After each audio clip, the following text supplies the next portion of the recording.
Death couldn't silence him. It only amplified the love he left behind. The clock struck 2. Gerald Patterson stood alone inside the still air of Riverside Community Chapel, staring at the single oak casket draped in an American flag. 30 years as a funeral director, and he'd never seen this. Not one mourner, not one family member, not even a friend. For a decorated veteran, 2 flower arrangements sat untouched. One from the funeral home, one from the VA office. That was it. Nobody else had bothered. The silence pressed down on him, heavy as stone. Then came a sound. Click, click, click, claws on tile. Gerald turned toward the doorway. A German shepherd stood there, paws bleeding, coat matted with mud. The dog limped slowly toward the casket, his sides heaving from exhaustion. When he reached it, he placed trembling paws on the edge and released a sound that shattered Gerald's composure. A long, guttural, heart-wrenching howl that filled the empty chapel. Before Gerald could react, a small, trembling voice echoed through the room. "I came for Mr. Tom." Gerald turned. A little girl stood in the doorway, clutching a bunch of wilted dandelions in one hand and a worn leather notebook in the other. Tears streamed down her pink cheeks. What they discovered next would shake the entire town of Riverside to its core. Thomas Morrison had lived at 824 Maple Street for 42 years. The small white clapboard house stood quietly at the end of the block, weathered, humble, nearly forgotten, much like the man himself. Riverside, Pennsylvania, a town of 8,000 souls, like to say everyone knew everyone else. Yet somehow no one really knew Tom Morrison. He was 76 when he died, a Vietnam veteran. A recipient of the Silver Star for valor, though he never spoke of it. He'd served from 1969 to 1971, then returned to a country that didn't want him, trying to rebuild a life from the wreckage. He married in 1973. 2 years later, his wife left while he was in the hospital, recovering from a 6-month coma caused by delayed war injuries. She took the insurance settlement and disappeared. Their son Michael grew up under Tom's roof until their relationship broke 30 years ago, shattered over money Tom claimed he didn't have. After that, Tom lived alone. His only companion was Duke, a 9-year-old German shepherd he'd rescued from a shelter 3 days before the dog was scheduled for euthanasia. Tom had looked into the dog's eyes that day and seen himself. "Guess nobody wanted you either, huh?" he'd murmured. From then on, they were inseparable. Tom's days followed quiet routines. 6 o'clock sharp every morning, the same walk with Duke Tuesdays, Henderson's Market. Always cash, always the bare minimum. He was the quiet veteran who lives alone, nothing more. He spoke to no one. He bothered no one. He simply existed, a ghost among the living. No one knew that. Tom survived on a modest $400 monthly disability pension. No one knew that 2 years ago he'd been diagnosed with stage 1 pancreatic cancer and refused treatment, and no one knew that when he died. He had only $4,123 left in the bank. But what absolutely no one knew, not his neighbors, not the store clerks, not even his estranged son, was that over 15 years, Tom Morrison had quietly given away more than $250,000 to people in need. Every cent was recorded in that same leather notebook. The old one now clutched in Sophie's tiny hand. Gerald knew none of this as he stood alone in the chapel. All he knew was what the file said. Thomas Morrison, veteran, no next of kin, no apparent friends, a life that seemed to have left no mark on the world. He had no idea how wrong that file was. Duke's mournful howl still lingered in the air when Sophie stepped forward, her small hand extending the notebook. Gerald had arrived at 1:45, expecting at least a handful of mourners. He'd done his checks with practiced precision, casket positioned perfectly, flag folded and draped just right, flowers symmetrically placed. He'd reviewed the file again, hoping he'd missed something. The obituary had run in the local paper. The VFW had been notified. Protocols were followed. Someone would come. Someone always came. But as the clock struck 2, every single one of the 80 seats remained empty. Gerald had seen lonely funerals before, but this was different. This was wrong. At 2:15, he decided to wait a few more minutes. Then came the sound that would change everything. Click, click, click. Duke limped in. Mud caked his paws. His graying muzzle quivered as he approached the casket. When he touched the flag with his nose and released that sorrowful howl, Gerald felt tears sting his eyes, something he hadn't felt in years of quiet professionalism. He reached for his phone to call animal control, then stopped. The dog had walked 3 miles across town, bleeding and broken, just to say goodbye. He'd earned that right. 5 minutes later came the child's voice. "Is this where Mr. Tom is?" Gerald turned. A little girl, no more than 7, stood there in a worn pink coat, mismatched mittens and tear-streaked cheeks. "Sweetheart," Gerald asked gently, "are you lost? Do your parents know you're here?" She shook her head. "Mommy's at work, but I had to come. I came for Mr. Tom." She looked past him at the casket. "He was my friend." Gerald's throat tightened. "How did you get here, honey?" "I took the bus. I saved 50 cents. She opened her backpack and pulled out the leather notebook. "Mr. Tom said if anything happened to him, I should make sure someone reads this. Gerald knelt. What's your name? Sophie. Sophie Patterson. Are you going to make me leave? I promise I'll be quiet. I just wanted to say goodbye. Gerald felt something inside him break, the last piece of detachment he'd built over 30 years. He looked at the empty chapel, the grieving dog, the little girl clutching dandelions. No, sweetheart, he whispered. You can stay. Sophie walked to the casket with quiet grace, placed her wilted dandelions beside the flag, and gently petted Duke's head. The dog's tail gave a faint wag. It's okay, Duke, she whispered. Mr. Tom loved you very much. Then she turned to Gerald and held out the notebook. He said someone needs to read this. He said it's important. Gerald opened it, and the world shifted. March 12, 2008. Mrs. Henderson, roof repair after storm, $2,400, paid anonymously through contractor. He flipped through more pages. Rodriguez family, father's cancer treatment, $750, Sarah Mitchell, college scholarship, $15,000, page after page, year after year, hundreds of entries. His hands trembled. $250,000. What is this? He whispered. Mr. Tom helped people. Sophie said softly. He said it was important that nobody knew, but that someone should remember. Gerald's voice cracked. He won't be buried alone. Not now. He pulled out his phone and called his assistant. Nancy, get me the newspaper. Call everyone. I'm reading you names and addresses. Find them. Gerald. She hesitated. Is this appropriate? The service can wait, he interrupted. This man deserves witnesses. He saved lives. While Gerald made the calls, Sophie sat beside Duke, whispering to him. Mr. Tom said reading makes the world bigger. He was teaching me big words, like compassion. That's when you care about someone else's hurt like it's your own. At 3 bang, a phone rang in the back office of Henderson's Market. Robert Henderson almost ignored it, until he heard the words, Mr. Henderson, Thomas Morrison paid for your roof repair in 2008. Henderson froze. The storm. The anonymous payment. The quiet man who always came in on Tuesdays. He felt his voice tremble. When is the funeral? It started at 2. The woman said softly. Only a dog and a little girl showed up. Henderson swallowed hard. I'm closing the store. I'm coming right now. He didn't even turn off the lights. He just ran. Margaret Henderson could barely breathe as Robert told her about the call from the funeral home. For a moment, silence filled their kitchen, the kind that presses down like a weight. Then she broke. Tears spilled freely down her cheeks. That man saved us, Robert, and we never even knew his name. They drove to the chapel in silence, hands clenched together, both haunted by 15 years of missed chances, 15 years of never saying thank you. At 3:15, in a small house on Birchwood Lane, Maria Rodriguez was stirring a pot of soup when her phone rang. She almost didn't answer, but something in the tone of the caller's voice made her stop. When Nancy from Patterson Funeral Home read the entry aloud, Maria's wooden spoon froze midair. Rodriguez family, father's cancer treatment, $8,750, 2009, anonymous. Maria's heart stopped. Her father had been diagnosed with terminal pancreatic cancer in 2009. They couldn't afford treatment. The family had prepared to say goodbye until the hospital called with a miracle. An anonymous donor had paid the bill in full. Her father lived another 10 years. He died peacefully in 2019, surrounded by children and grandchildren. They'd spent a decade searching for their unknown savior, contacting hospitals, lawyers, even local churches, all in vain. Her father's dying wish had been simple: find the angel who saved me and say thank you. Now Maria finally had a name. Tom Morrison.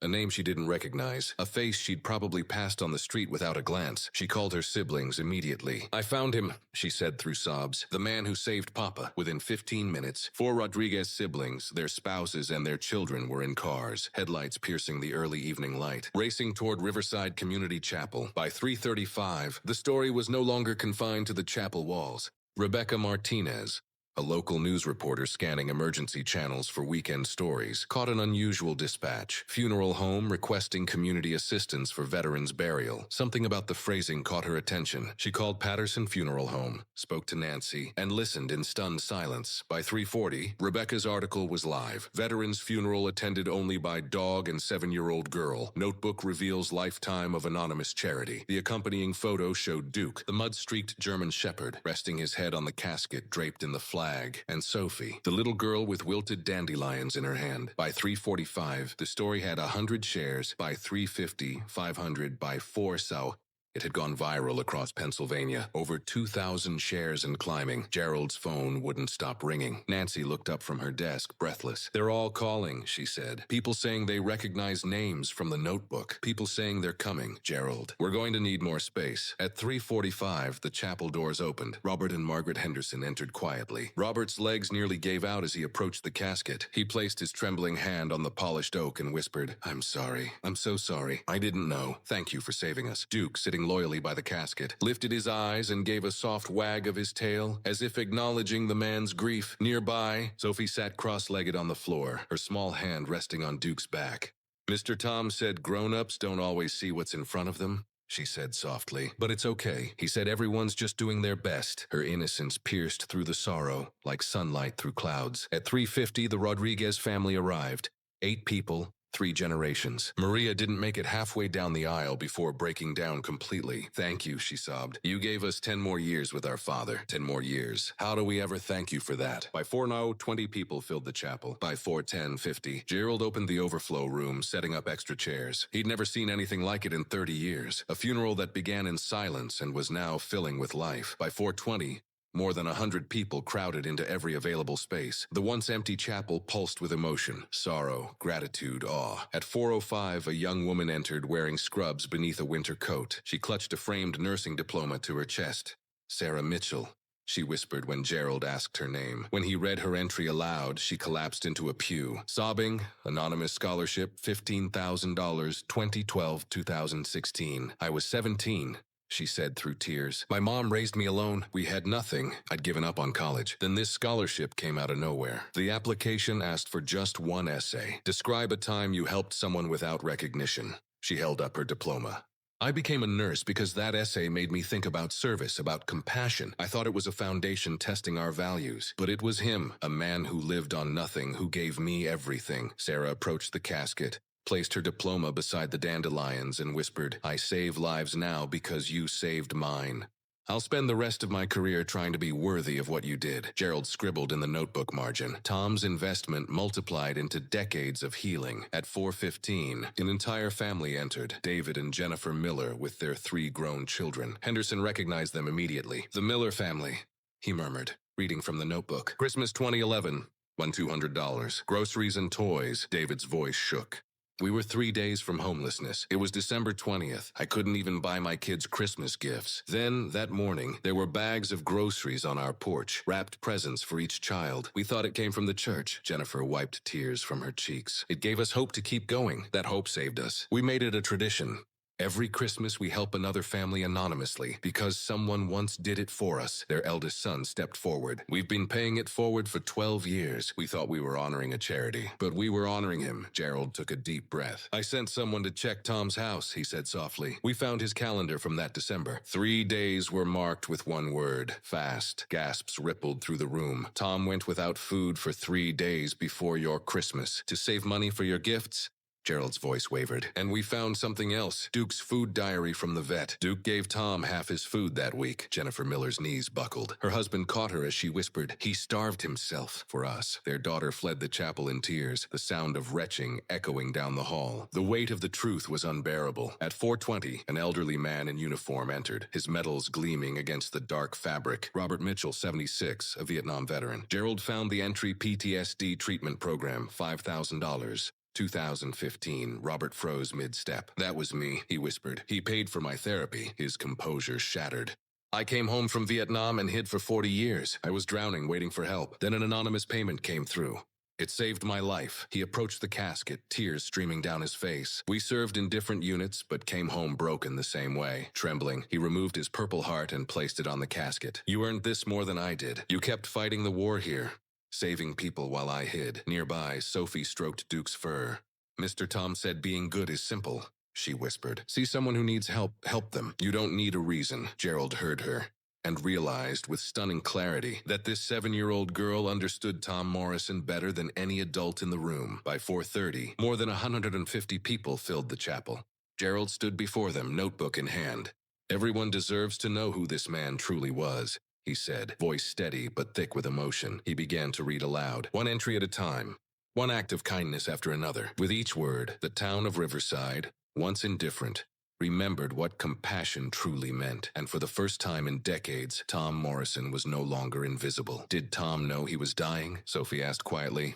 Dr. Pierce knelt to meet her eyes. Yes, sweetheart. He knew. Then why didn't he tell anyone? Because, Pierce said softly, he didn't want anyone to stop him from helping people. Sophie's lower lip trembled. Her small voice quivered with something that felt too wise for her age. But who was helping him? No one answered. The silence that followed wasn't just heavy, it was condemning. Sophie looked around at the adults, her eyes shining with tears. You should have helped him.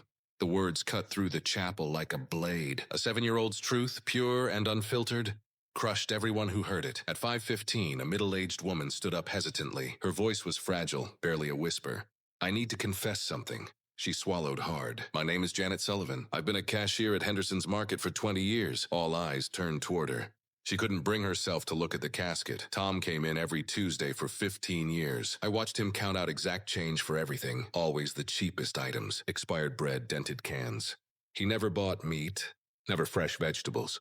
Always the bare minimum for himself. Her voice cracked, then steadied. But he always bought premium dog food for Duke. Always. I watched him get thinner year after year. When he first started coming, he looked healthy, maybe 195. By the time he died, he couldn't have weighed 150. I could see his bones through his shirt. Janet finally looked up at the casket. I knew something was wrong. I knew it, and I never asked. Never offered a discount.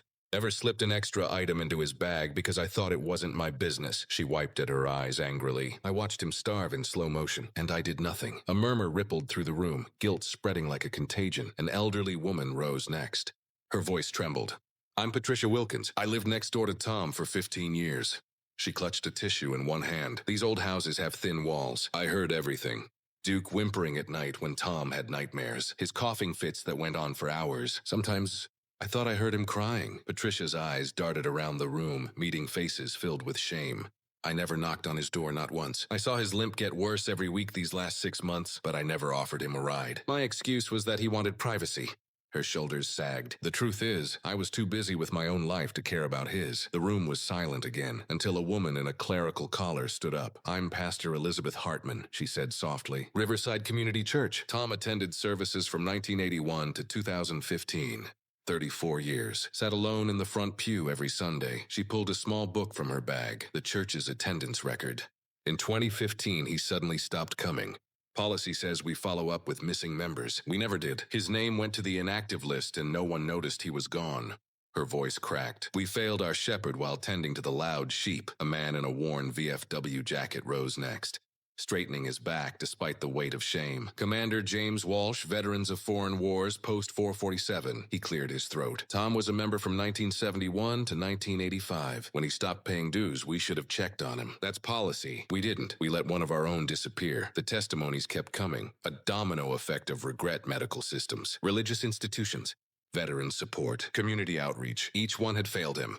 But beneath all those broken systems lay something worse, individual indifference. Everyone had seen clues. Everyone had looked away.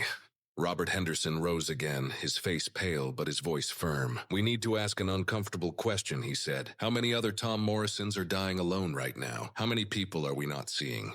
Dr. Pierce nodded gravely. How many silent sufferers do we walk past every single day? Sarah Mitchell, the young nurse, had returned from the restroom. Her voice was quiet, but it carried.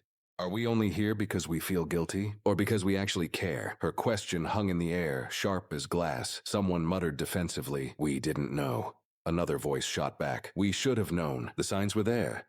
The room erupted.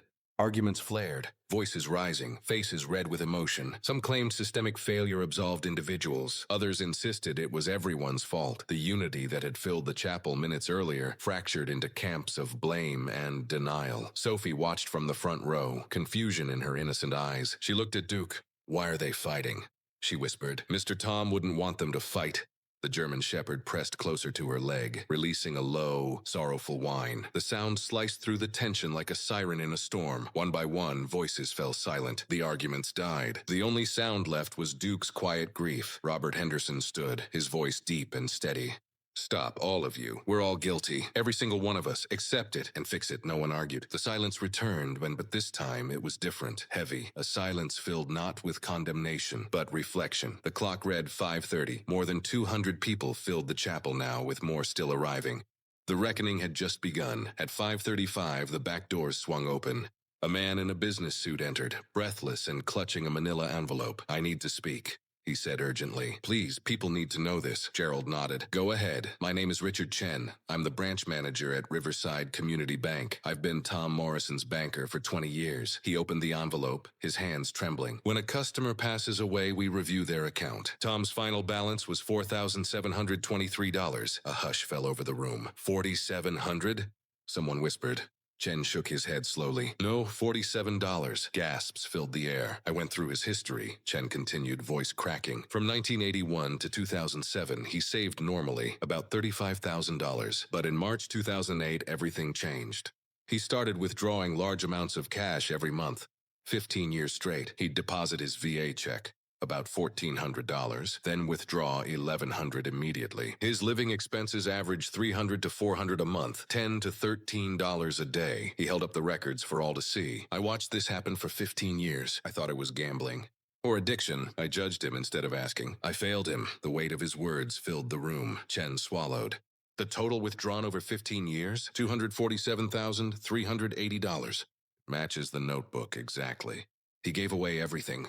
He approached the casket, voice breaking. I saw him every month getting thinner, his clothes more worn. I never asked if he was okay. Gerald read aloud the last entries from Tom's account. October 2022, deposit $1,400, withdrawal $1,350, balance $89. November 2022, deposit $400, withdrawal $400, balance die. 89 December 2022, no deposit. Balance $14.89 January 2023. Withdrawal $1,400, balance $89 October 2023. Deposit $1,400. Withdrawal $1,350 2057. Final balance $47.23. Has someone whispered, "What was that last withdrawal for?" Chen wiped his eyes. "Made out to Community Medical Fund, a charity that helps low-income families pay for prescriptions. His last act before death, to help someone else live." He broke down completely. He gave until his heart literally stopped. Sobs filled the chapel. At 5:45, the back doors creaked open again. A man entered, disheveled, unshaven, his suit wrinkled as if he'd slept in it. He limped slightly, his eyes red-rimmed. People turned, sensing something important. Sophie tugged on Duke's fur. "Who's that man?" Gerald looked up from the funeral file and froze. It was Michael Morrison, Tom's estranged son.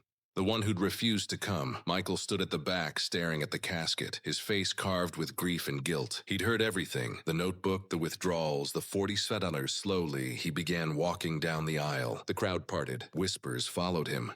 That's his son, the one who didn't come. At 5:50, Michael reached the casket. His father's face, pale, frail, aged by sacrifice, stared back at him. His knees gave way. His hand gripped the casket for balance. A sound escaped him, raw, guttural, decades of anger and regret collapsing into grief. Sophie stepped closer. "Did you know Mr. Tom?" Michael's voice broke.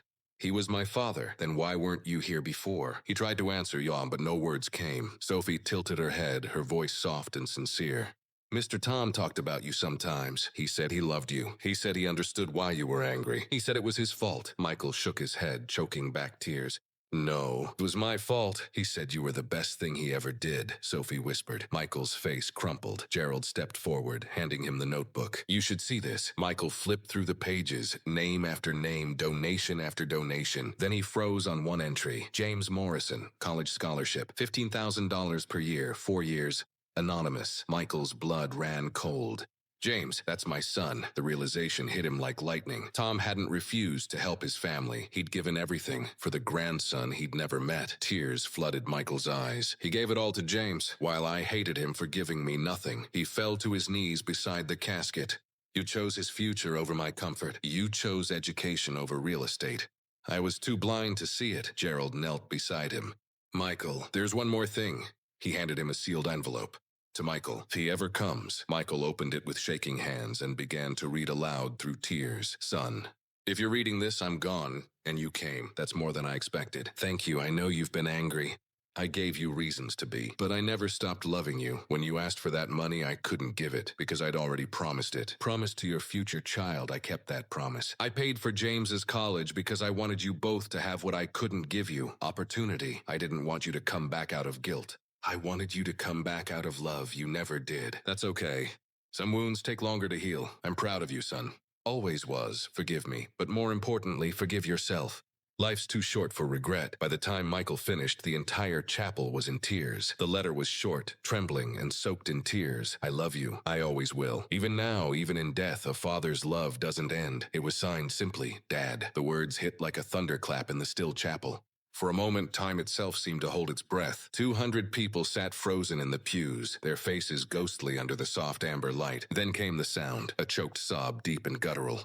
Michael collapsed against the casket, his body folding as years of buried guilt poured out of him. I forgive you, Dad, he whispered, his voice cracking. Please, wherever you are, forgive me. Please, I'm sorry.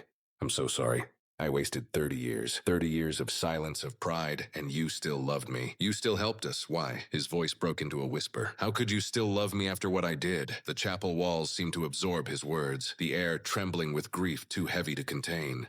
Sophie, standing near the aisle, held Duke's leash tightly. The old German shepherd pressed close to her leg, eyes shining like dark glass. She looked at Michael and then down at the dog. See? She whispered softly. Mr. Tom fixed it. Even after he died, he fixed it. At 6:15, Gerald, his face pale and voice steady, stepped forward. There's something else you all need to know. He lifted a worn manila folder from his briefcase, the funeral home file. Tom prepaid his funeral, April 15th, 2018, 5 years ago. Full payment, $8,500. Murmurs rippled through the crowd. The numbers didn't make sense. How could a man who died with $47 have saved so much? Gerald's tone hardened. To save that amount at his income level would have taken him 7 months. From September 2017 through March 2018, he saved every possible dollar. He planned it down to the penny. His voice cracked with a mixture of admiration and rage. Tom knew he would die alone. He didn't want to burden anyone.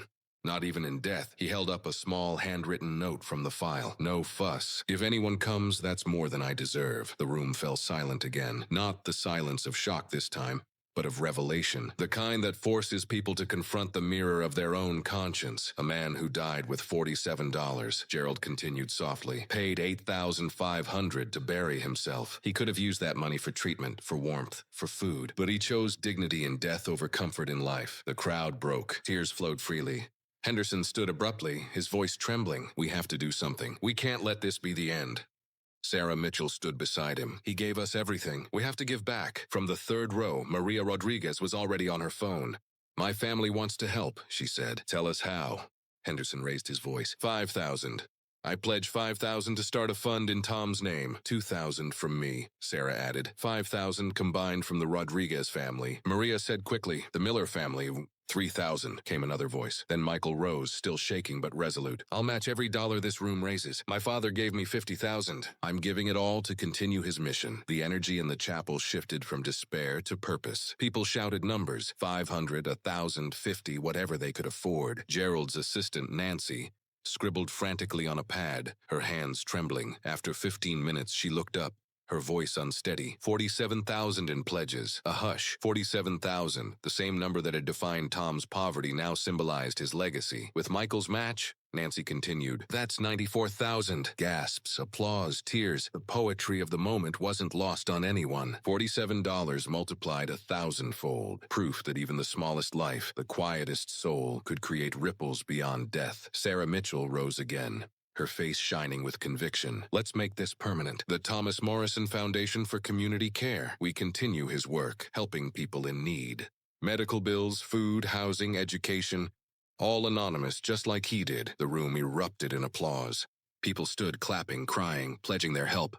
Henderson, Sarah, Maria Rodriguez, and Michael stepped forward as the first board members. Gerald offered the funeral home for meetings. Dr. Pierce pledged free medical services through the foundation. At 6:30, the chapel was overflowing. More than 300 people stood shoulder to shoulder, strangers now bound by guilt, love, and the haunting legacy of one man's compassion. But beneath the hope, one question lingered like a shadow. Would the emotion last? Would these vows of change survive once the tears dried and the world moved on? Or would Riverside, like so many towns before, forget again until another man like Tom died alone? For now, though, no one asked that question aloud. The veteran no one saw in life had finally become impossible to ignore in death. Would you like me to continue with Section 4? Part 2. The next half of this rewritten section, right now, it will cover the revelations from Officer Chen through the emotional fracture of the crowd and Sophie's powerful interruption. At 6:30, a uniformed officer at the back of the chapel slowly rose. His name tag read Officer David Chen. His face was pale, eyes wet but unwavering. "People should know," he said quietly. "They should know how Tom actually lived." The crowd turned toward him, their collective breath held. "I was the officer who found the body," Chen began. His voice was calm, but his hands trembled. "When I entered 824 Maple Street, I thought it was an abandoned house." A low murmur spread. "It's an 800-square-foot home," Chen continued, his tone tightening with emotion. "2 bedrooms, 1 bathroom. The ceiling leaked. A bucket in the living room caught rainwater. The windows were cracked, sealed with duct tape. The thermostat was set to 55. In December," he paused, swallowing hard, "we found candles everywhere. That's how he had light. Records show his power was shut off 6 times in the last 3 years." Pastor Hartman buried her face in her hands. Chen's voice grew heavier. "The kitchen had 1 gallon of spoiled milk, a bottle of ketchup, and dog food. The freezer, only dog food. 3 cans of beans, crackers, dog treats." Tom's final act before dying was filling Duke's bowls with fresh food and water. The bowls were spotless. His own plate was chipped and unwashed. A woman near the front let out a muffled sob. "In his bedroom," Chen went on, "we found an old military sleeping bag. No bedding. The frame of the bed was broken. He never replaced it. He owned 3 shirts, 2 pairs of pants, 1 coat.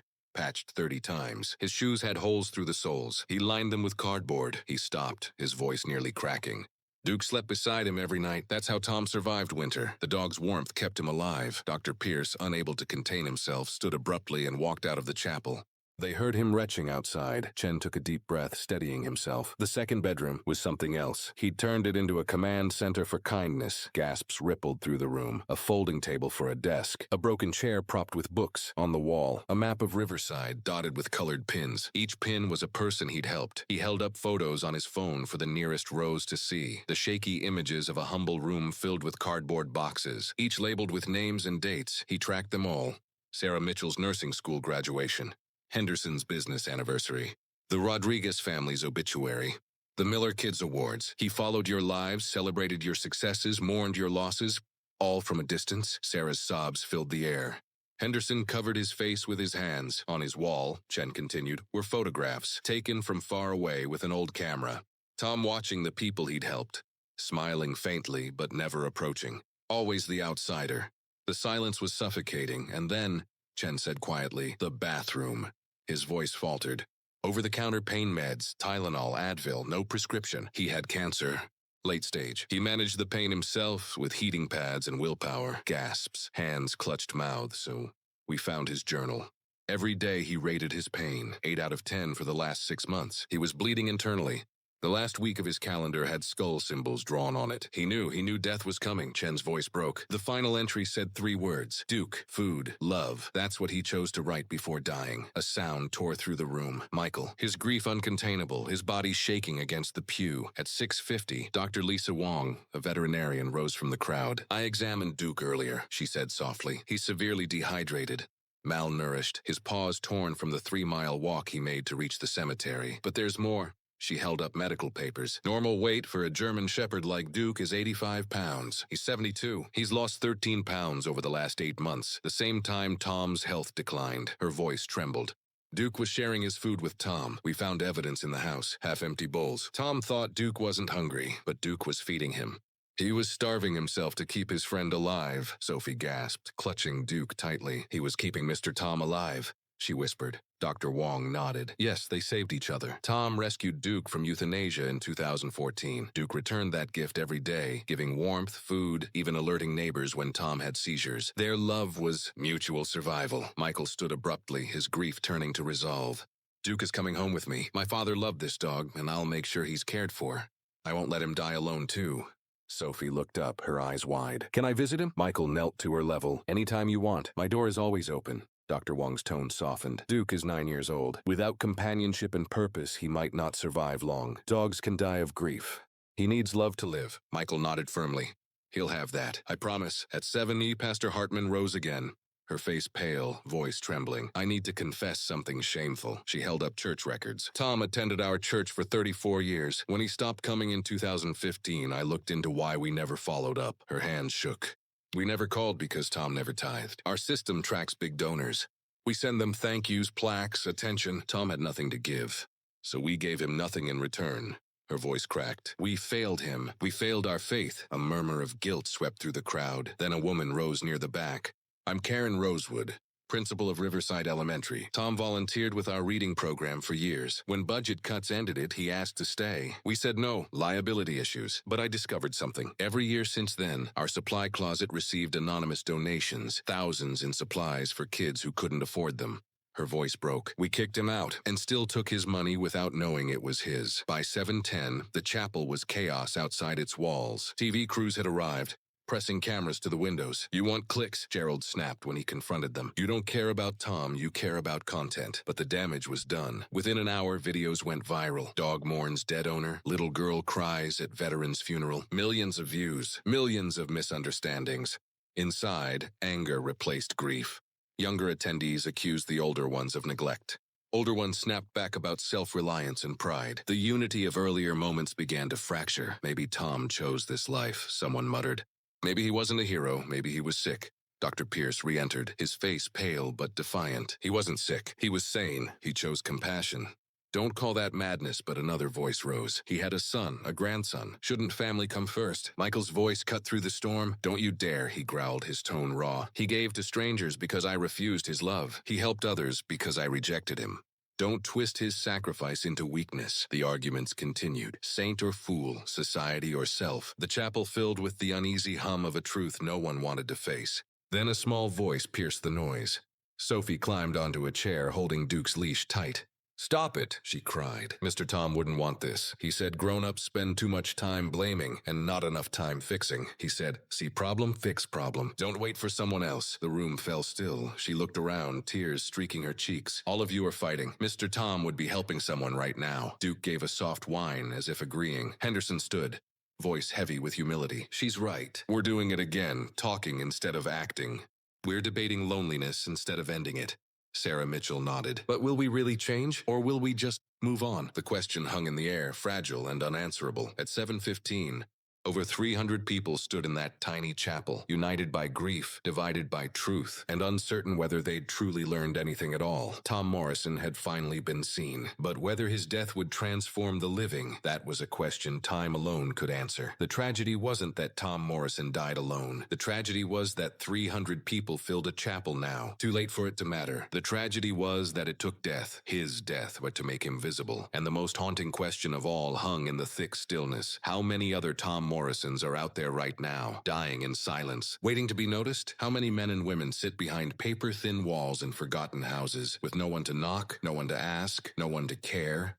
And the darker question, the one that stung deepest, would anyone actually do something about it? Or would they simply cry tonight, make hollow promises, and wake up tomorrow unchanged? At 7:15, a voice broke through the haze. Please, I need to show you something. A woman in her mid-30s pushed through the crowd, clutching a laptop to her chest. Her eyes were red from crying, but her steps were firm. My name's Rebecca Martinez, journalist, Riverside Chronicle. I've been researching Tom's story, and I found something in our archives. Gerald made space at the front. Go ahead, he said softly. Rebecca's hands trembled as she connected the laptop to the chapel's projector. The screen flickered, then came alive with a soft hum, grainy black and white footage. Time-stamped 1972. Gasps rippled through the crowd. A young man appeared on the screen. Tom Morrison, barely 25. His face was thinner, smoother, but unmistakably his. He sat stiffly in a studio chair, wearing an oversized suit jacket that looked borrowed. His eyes darted shyly from camera to floor. The voice of an unseen interviewer crackled through old speakers. What are your plans now that you're home, Private Morrison? Young Tom hesitated, glancing down at his hands. I just want to make sure my being here meant something, he said finally. That I used whatever time I have to make things better for someone else. Nothing big, just be useful, you know. The simplicity hit like a punch to the gut. People stared at the screen as if watching a ghost speak truth to them from across half a century. The interviewer continued. What did the war teach you? Tom's expression sobered. That life is short, precious, that every person matters. We're all just trying to get through. Maybe we should help each other do that. There was a pause, and then the final question. What do you want people to remember about you? Tom laughed softly, awkwardly, a sound so innocent it broke hearts 50 years later. I don't need to be remembered, he said. I just need to know I made a difference, even a small one, even if nobody ever knows about it. Rebecca paused the video. The image froze. Young Tom looking off screen, eyes calm and full of quiet conviction. The only sound in the chapel was muffled crying. Rebecca's voice trembled as she spoke. 51 years between that interview and his death, she said, and he spent every single day living exactly as he promised. Nothing big, just be useful. She looked up at the crowd, her voice steady now. He gave away $247,000 over his lifetime, quietly. Completely anonymously. He used every penny, every day, every breath to help someone else. Her voice faltered. He fulfilled his promise to himself perfectly. No hypocrisy. No deviation, no reward. No recognition, no comfort. Gerald turned to Michael, his face drawn. Did you know about this interview? Michael's eyes stayed locked on the frozen screen, the younger version of his father staring back at him like a stranger. I was born 2 years after this, he said quietly. He was already living that mission when I came into the world. His voice broke. This was always who he was. I just never understood. I had 49 years to know him, and I used that time to hate him instead. A murmur spread through the crowd, the kind that comes when truth cuts too deep to deny. Someone whispered, "Is this admirable or tragic?" Henderson answered softly, "Both. It's both." At 7:30, the chapel doors opened again. An older man in a dark suit entered, carrying a weathered briefcase. His voice carried authority and grief in equal measure. "I'm Robert Jameson, attorney. I handled Mr. Morrison's will." Gerald nodded. "You're welcome here." Jameson walked to the front, opened the briefcase, and withdrew a thick envelope. His will was signed on April 15th, 2018, the same day he prepaid his funeral expenses. Everything was planned. Carefully, Michael frowned. "I didn't even know he had a will. I thought he had nothing." "That's what he wanted you to think," Jameson said gently. "Listen." He unfolded the first page, his voice firm but reverent. First provision. His house at 824 Maple Street, owned outright. Paid off in 1995. Current estimated value, $180,000. Gasps again. "Tom had assets," someone whispered. "The house is to be sold. The proceeds will establish the Thomas Morrison Foundation for Community Care. The foundation's mission, and this is in his own words, is to help people anonymously, as I did. No plaques. No recognition. Help is the point." Sarah Mitchell wiped her eyes. "He planned this. He planned for us to keep his work going." Jameson continued, voice softening. "Second provision, personal belongings. Everything goes to Duke, his dog. Items include a sleeping bag, a folding table, a broken chair, and a coat with 30 patches." A sad smile broke through tears. "That sounds like him," someone said. Little Sophie whispered. "Mr. Tom loved Duke most." Third provision, Jameson read. "The notebook. It is to go to Sophie. The little girl who reads to me. She understands what matters. She'll know what to do with it." Gasps filled the chapel. Gerald turned to Sophie, his voice barely above a whisper. "You didn't break a secret, did you?" Sophie shook her head solemnly. "He told me 3 weeks ago. He said, if something happens to me, make sure someone reads this. It's important." Jameson nodded, visibly moved. Fourth provision, a letter to Michael Morrison, found in his pocket. Written years ago, but updated until October 2023, just weeks before he passed. Michael closed his eyes, his jaw tight, and then, Jameson said softly, "There's a fifth provision. Added in shaky handwriting 3 weeks before his death." He lifted the final page. It reads, "Life insurance policy number 4478293B. Value $50,000. Beneficiary, Michael Morrison, my son." The air froze. Jameson looked at Michael. "He paid premiums for over 40 years. He could have cashed it out, but he didn't. He saved it for you." Michael's voice cracked. "He had 50,000. The money I begged him for all those years." "Technically, no," Jameson replied quietly. "He couldn't access it while alive. He was saving his death for you." Michael stared at him, eyes wide, uncomprehending. "You mean he planned to die just so I'd finally get it?" Jameson nodded slowly. "He couldn't give it to you in life, so he gave it to you in death." The realization hit like a thunderclap. Michael's voice broke to a whisper. 30 years. I hated him for 30 years because I thought he wouldn't give. And all that time, he was waiting to give me everything. The chapel was silent, a silence filled with awe and heartbreak. The night had settled heavy around the chapel, like a blanket stitched from grief and revelation. Candles flickered against stained glass, casting gold ripples across faces that had forgotten how to look away from hope. Gerald stepped forward, holding the notebook Sophie had placed in his trembling hands. Its cover was worn smooth by time, the leather softened by years of use, corners darkened with the oil of fingertips, the binding held together by stubbornness and faith. Across the front, faded pen strokes, were 2 words, "For tomorrow." He opened it carefully, the spine creaking like it had been waiting for this moment. The first pages were filled with lists, names, dates, amounts, scribbled addresses. Beside each entry, a short note, "Groceries for Mrs. Allen." She didn't ask, but needed. "Bus pass for Sam. Says it's for work." I believe him. "Jacket for Sophie. She likes purple. Simple acts." Nothing grand, but the pattern painted a portrait of quiet devotion. And then, near the middle, the handwriting began to shake, uneven. Letters sprawling like they were running out of time. Gerald cleared his throat, voice catching as he read aloud. If anyone is reading this, it means my story is done. Don't make a statue. Don't make me a saint. I was just a man who didn't want to waste what was left of me. There are people hurting everywhere. Invisible people. Find them. Sit beside them. Let them know they're seen. A hush fell so deep it seemed even the air was listening. When I was young, I thought meaning came from being remembered. Now I know meaning comes from remembering others. If this book survives me, let it remind you to look closer. Everyone you pass could be a story waiting to be saved. Gerald's voice faltered, but he pressed on. Tell my son that I was proud. Even when I didn't say it, especially when I didn't say it. Tell him love doesn't always look like comfort. Sometimes it looks like sacrifice you don't understand until the lights go out. He turned the page. A single sentence filled the last sheet. Shaky, faint, almost invisible. If I am gone, then you, all of you, are what's left of me. When he finished, the silence didn't break right away. It just deepened, an ocean of hearts drowning in the weight of it. Then Sophie stepped forward. She was holding a purple flower. Wild, imperfect, freshly picked. She walked up to the front, placed it on the notebook and whispered, "Now you're not invisible anymore, Mr. Tom." A sob escaped from somewhere in the back, followed by another, then another, until the chapel trembled with the sound of people releasing years of guilt, sorrow, and love that had nowhere to go. Even Michael was shaking, his face buried in his hands. When he finally looked up, his eyes were red but clear, as if seeing the world for the first time. "I don't deserve his name," he said hoarsely. Gerald placed a firm hand on his shoulder.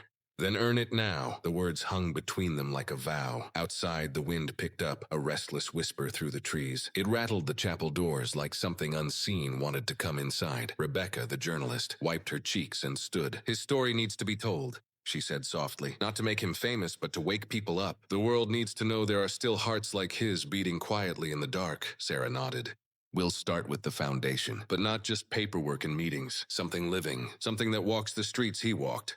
Michael straightened. "We'll name it after his words," he said. "The For Tomorrow Project." Gerald smiled faintly. "That sounds like him." And so, right there in that dim chapel, surrounded by grief and grace, a seed was planted. One born from a man who had no voice in life, but whose silence thundered louder in death than any sermon ever could. 3 weeks later, the day of the funeral dawned gray and calm. Rain had been forecast, but somehow the sky held back, as if nature itself wanted to give Tom a clear farewell. The procession stretched along Maple Street, veterans in uniform, children clutching wildflowers, neighbors who had once walked past his door without seeing him, now walked beside his name with reverence. Michael carried the urn himself, small, modest, wrapped in the same tattered flag his father had folded decades ago. Sophie walked beside him, holding the notebook like it was sacred scripture. As they reached the field behind the church, the one Tom had once mowed every Sunday without being asked, Gerald stepped forward to speak. "Tom Morrison never asked for applause," he began. "He just asked for purpose. He found it, and now so must we." He turned to Michael. "Would you like to say something?" Michael hesitated, then nodded. His voice was raw but strong. "I used to think my father's silence meant indifference," he said. "Now I know it was love, spoken in a language I was too angry to understand." He looked toward the horizon. "He gave me everything, not in money but in meaning. And I promise you, Dad, I'll spend the rest of my life making sure no one else dies feeling unseen." He placed the urn gently into the earth. Sophie tucked the purple flower beside it. As the crowd bowed their heads, Duke, the old Labrador who had refused to eat since Tom's passing, let out a single low bark. It wasn't loud or mournful. It was steady, proud, as if saying, "He's free now." And then, as if on cue, the wind shifted, carrying through the trees, brushing against cheeks, rustling the pages of the notebook still open in Sophie's hands. One page flipped on its own, revealing an unfinished note in Tom's handwriting. "If tomorrow finds me gone, promise me you'll keep walking. Someone out there still needs what you carry." Sophie smiled through her tears. "We will," she whispered. That night, news of the funeral spread across the town. Rebecca's article, "The Man Who Lived Invisible," went viral within hours. Donations poured in from strangers who saw themselves in Tom's loneliness, in his quiet heroism. The For Tomorrow Project became real within weeks. They turned Tom's house into a refuge for the unseen, a place where no one had to knock twice. Volunteers delivered food, repaired roofs, listened without judgment, and in the hallway, above a simple wooden plaque, hung Tom's last line, engraved in gold, "If I am gone, then you, all of you, are what's left of me." Sophie climbed onto a chair so everyone could see her. Her small hands trembled slightly, but her voice was clear, strong, and pure. "1 minute," she said. "But the most important one." The crowd fell silent. Even the air seemed to wait. Mr. Tom told me something once, she continued. He said, be good even when no one's watching, especially when no one's watching. Her eyes swept across the sea of adults, her tone both innocent and commanding. He said that's when it really counts, when no one will ever know. When you get no credit, that's when you find out who you really are. She paused, looking around the chapel. I'm watching all of you now, she said softly, and I'm going to make sure you keep your promises. For a long moment, no one breathed. Then Michael stepped forward, leading Duke to the front one last time. The aging German shepherd placed a paw on the smooth oak of Tom's casket, a gesture that seemed both trained and instinctive. Then he lifted his head and released one long, mournful howl that filled the chapel, a sound of grief so pure it transcended language, a farewell beyond species. Every person wept. At exactly 10 se'aka, the casket was closed. 6 pallbearers, Henderson, the Rodriguez brothers, Sarah's husband, Dr. Pierce, and Michael himself, carried it down the aisle as amazing grace echoed through the air. Tom Morrison's funeral had begun as a small, forgotten service, but by its end, it had become something far greater than a burial. It was a resurrection, not of a man, but of a conscience, a moment when an entire town looked in the mirror, didn't like what it saw, and vowed to become something better. 6 months later, in spring 2024, the transformation was undeniable. The Thomas Morrison Foundation had raised $420,000, and it was still growing. 67 families had been helped. Medical bills totaling $127,000 were paid. 8 scholarships awarded. 12 families received housing support. 45 families had steady food each month. When I was young, I thought meaning came from being remembered. Now I know meaning comes from remembering others. If this book survives me, let it remind you to look closer. Everyone you pass could be a story waiting to be saved. Gerald's voice faltered, but he pressed on. Tell my son that I was proud, even when I didn't say it, especially when I didn't say it. Tell him love doesn't always look like comfort. Sometimes it looks like sacrifice you don't understand until the lights go out. He turned the page. A single sentence filled the last sheet. Shaky, faint, almost invisible. If I am gone, then you, all of you, are what's left of me. When he finished, the silence didn't break right away. It just deepened, an ocean of hearts drowning in the weight of it. Then Sophie stepped forward. She was holding a purple flower. Wild, imperfect, freshly picked. She walked up to the front, placed it on the notebook, and whispered, "Now you're not invisible anymore, Mr. Tom." A sob escaped from somewhere in the back, followed by another, then another, until the chapel trembled with the sound of people releasing years of guilt, sorrow, and love that had nowhere to go. Even Michael was shaking, his face buried in his hands. When he finally looked up, his eyes were red but clear, as if seeing the world for the first time. "I don't deserve his name," he said hoarsely. Gerald placed a firm hand on his shoulder.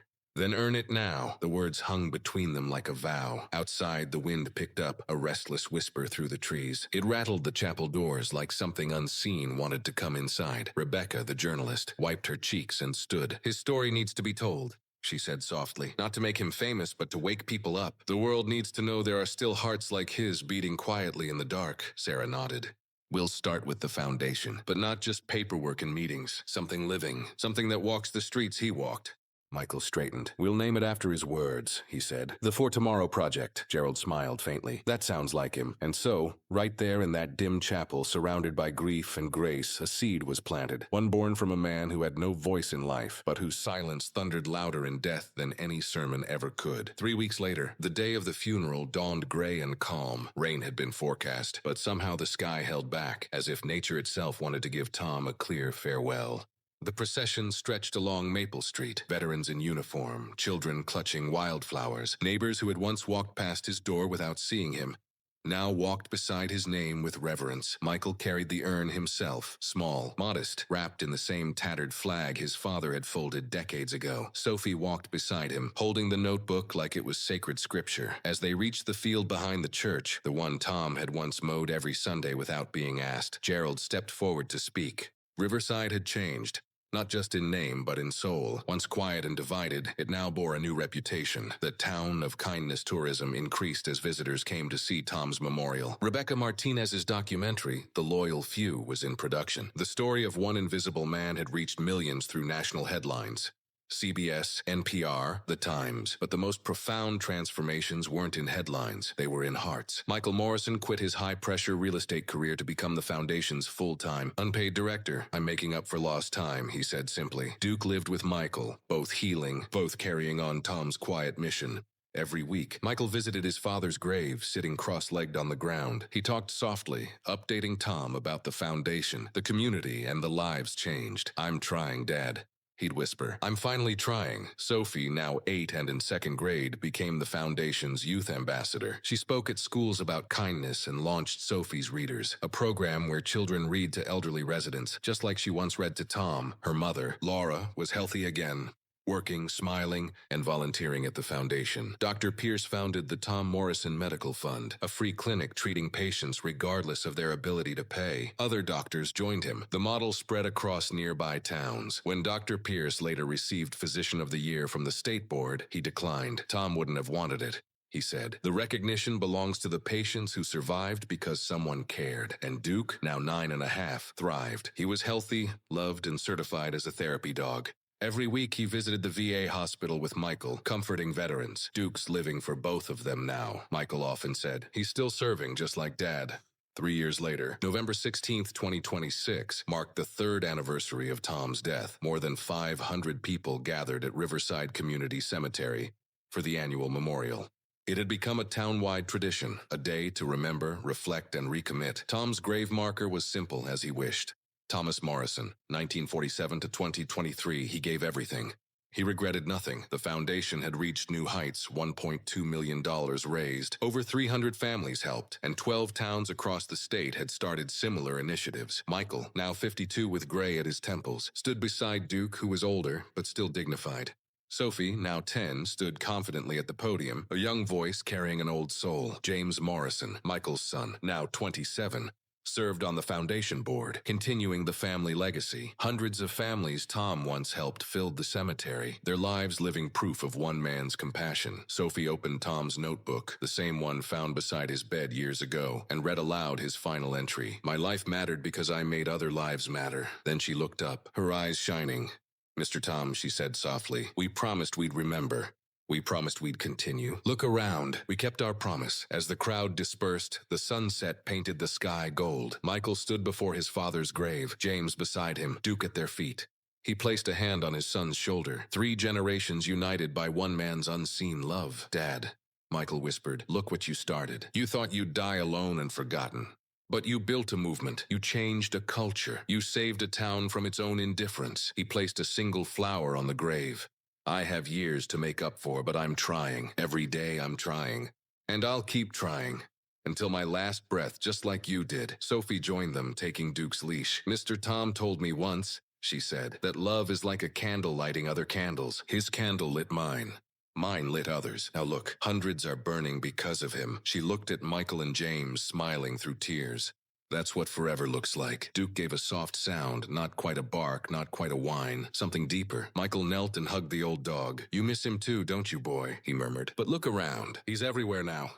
In every act of kindness, in every gift given without credit, in every neighbor finally seen. He didn't leave us. He multiplied." As darkness fell, solar lights illuminated the memorial garden, glowing softly over the graves.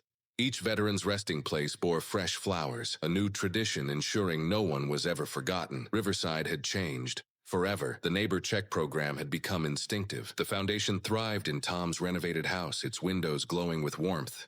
Volunteers worked late, planning distributions, mapping kindness. Tom's funeral had begun with an empty chapel and a question: how could such a good man die so alone? 3 years later, the answer was clear. He hadn't died alone. He had died surrounded by the invisible presence of every soul he had touched. People who, years later, still carried his light forward. Tom Morrison got his wish. His life meant something, and that meaning multiplied beyond measure. One quiet man with $47 had purchased a legacy worth millions in compassion, connection, and human change. As Sophie walked away with Michael, James, and Duke, she looked back one last time at the grave. "Thank you, Mr. Tom," she whispered. "You taught me that one person can change everything. You taught me that love never runs out when you give it away. You taught me what a hero really looks like." And in the gathering darkness of that November evening, the legacy of Thomas Morrison burned brighter than ever, a light that would never go out. Tom Morrison's story leaves us with one question. When was the last time you truly saw someone who needed help? We live in a world that celebrates noise, but Tom's whisper changed hundreds of lives. His love asked for nothing. yet gave everything. Maybe now it's our turn. Check on your neighbor. Reconnect with someone you've lost. Give, forgive, and see. Tom Morrison proved that one person can start a movement, not with wealth, but with heart. He gave everything. He regretted nothing. And in doing so, he taught the world what it truly means to live.